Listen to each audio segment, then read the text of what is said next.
Yo, what's good, everybody? It's Jordan here, aka Proverse, back with another video. And today we're talking about Bleach, Thousand Year Blood War, episode 9. This is the closest thing to being the perfect episode because I knew it was going to be somewhat of a training arc and people getting their stuff together and gathering. And, we got to get stronger at this point. Like, Quincy's invaded, they may invade again. You got to get ready, stay ready, so you got to get ready. All that.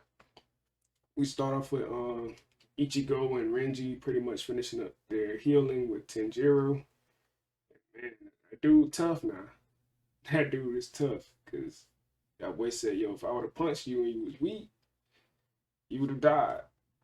Type jump. Like I thought I was like, okay, all right, bet, like you that strong, cool. Renji took a little punch to the gut. He withstood it, stood his ground. Like, all right, cool, you a little strong too now. All right, cool. Like, go ahead and move on to the next area. Then we find out Ichigo pretty much like his reflex basically made him fracture this dude's hand type shit. And he's like, yo, I don't think I got slower, bro. Like, and they show how he put up on Soy Fun. Cause remember he grabbed Soy Fun's hand real quick because Soy Fun thought she was about to feel me. Soy Fun be hot headed and junk. Matter of fact, she need to sit down somewhere too sometimes. I ain't gonna lie. I'm cool with her too. Like, shout out to all the Soy Fun fans, but she be annoying sometimes. But yeah, he's just like, yo, Ichigo is special. Like this kid is different. Like I see why the Soul King rock with him, where he trying to like do something. So now we know that the Soul King has an interest in Ichigo, and they pretty much hanging out with Kiryu or whatever. Like she like, yo, go ahead and eat. Ichigo a little skeptical or whatever.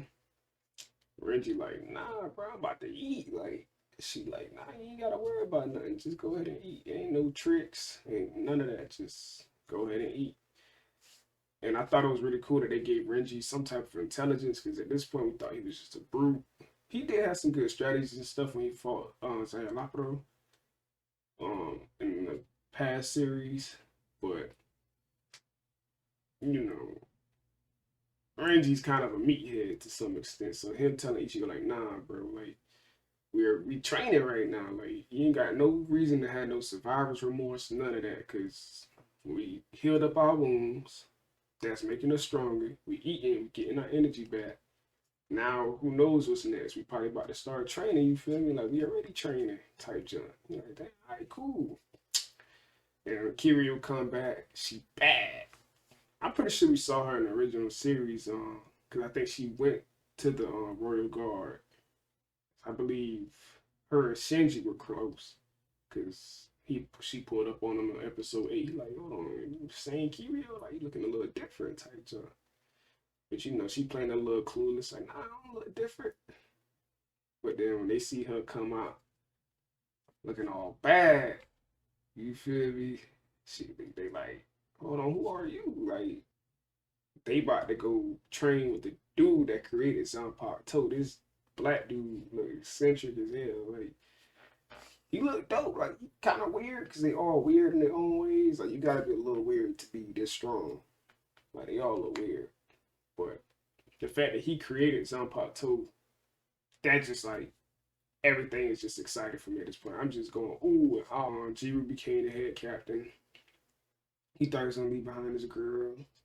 Not his girl, but his lieutenant. And then you go to the elders, like, yo, I'm bringing 2 lieutenants. They're like, what? Like, you can't have 2 lieutenants. Hey man, I'm head captain now. I make the rules pretty much. I'm gonna have 2 lieutenants. Like, I bet. And I'm gonna have Kenpachi do some Zanjutsu. And if I think that is what I think that is, I'm not even gonna say it. I'm just gonna assume what I think I know Zanjutsu is. Never mind. Nah, we know what it is, bro. Like, he want this man to get a Bankai, bro. That's it.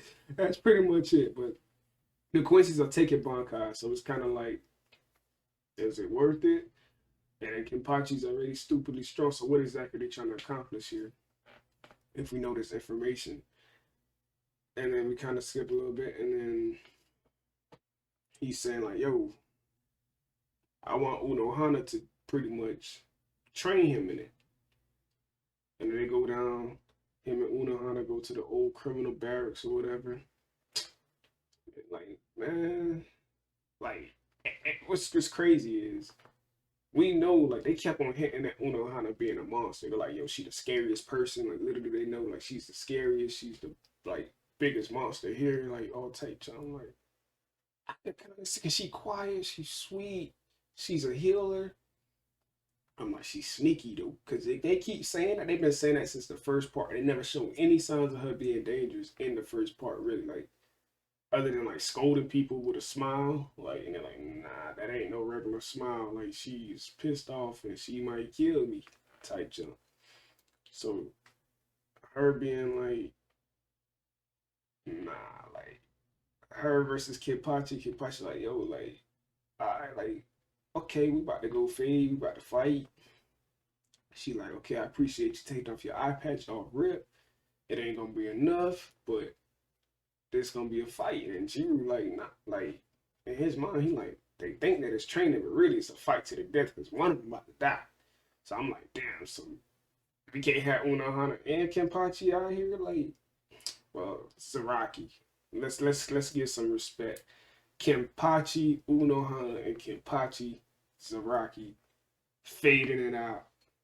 It's a crazy fight. The visuals go nasty. It's dark in there, but they somehow making it like great. She looking different. Her hair flowing everywhere. She on a manic like bloodlust. I'm like, yo, this woman here. They say like she's the biggest criminal. And what's crazy to me is the fact that majority of these, not I want to say majority, but a good number of these captains, they will all be really considered criminals. Like, and Zaraki already said it. Like, yo, like if we wasn't strong, we would just be criminals. Like they wouldn't have no interest in us because of how dangerous we are.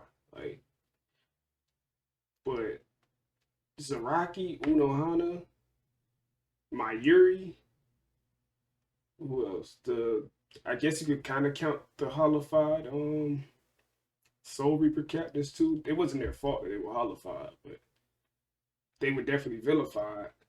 But all these people, they could end up on any side of the coin. Like all these people are pretty much like close to being villains. Like they're kind of like necessary evils at this point. And the fact that they're like scared of Kenpachi, scared of Zaraki, I gotta give respect to him. I can't just call him Kenpachi, like, cause she Kenpachi too now. Like, you feel me? Gotta respect that. OG. But they're just scared that he's gonna rebel, so they don't want him to know how to do Bankai's on Jutsu Shikai. Now they didn't want him to do Shikai like because of how strong and dangerous and violent he is. Like he rocks with Zaraki right now. He really do. So now I want to know what that visual was of Zaraki being killed by Unohana though. Like that was kind of like strange. So I'm like, yo, she just killed Zaraki like that. Like that's crazy. Like I couldn't believe it. But we gonna see, man. We gonna see because this next episode, man. Oh, I can't wait. But that was a quick little review, little recap. I'm enjoying where Bleach is going, and I can't wait to the next episode. This is Joy here, aka Proverse, and I'm out. Peace, y'all.